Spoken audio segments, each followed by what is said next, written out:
Bonsoir à tous, voici les principales actualités de cette journée.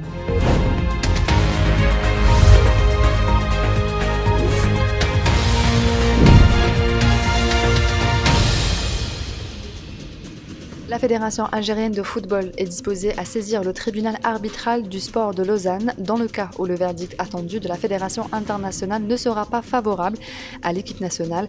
La FAF a entrepris une demande à la FIFA à l'effet de faire examiner le dossier de réclamation introduit au sujet de la rencontre par la commission d'arbitrage de la FIFA. La FAF s'est appuyée dans son dossier sur la nécessité de revenir aux enregistrements vocaux qui ont eu lieu entre le directeur de jeu Gassama et les arbitres de l'assistante vidéo de l'arbitrage.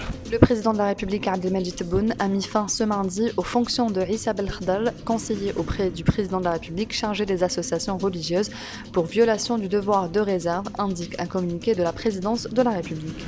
Le président de la République Abdelmadjid Tebboune a reçu ce mardi l'ambassadeur du Royaume d'Arabie Saoudite en Algérie, Abdullah bin Nasser Abdullah Al Boussaïri, qui lui a transmis un message du roi Salman bin Abdelaziz Al Saoud. Le souverain saoudien a dit partager dans son message les vues avec Monsieur le Président à l'égard de l'unité du rang arabe.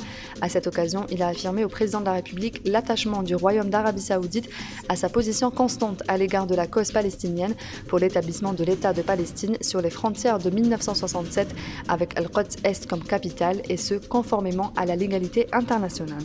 Les problèmes et les obstacles rencontrés par les investisseurs au niveau du parc national industriel de l'Arbatage, ouest de Boumedès, seront résolus définitivement avant la fin de l'année en cours, affirme le ministre de l'Industrie, Ahmed Zardar.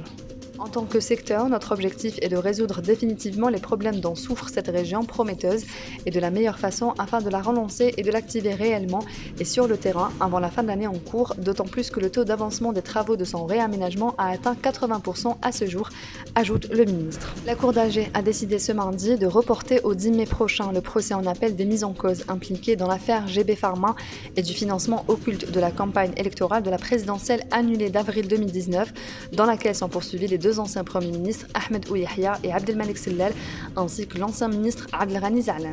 La Cour d'Alger a également reporté le procès en appel de l'affaire de détournement de deniers publics du ministère de la Solidarité nationale, impliquant les deux anciens ministres Jamal Ould Abbas et Saïd Barkat et des cadres au 17 mai prochain.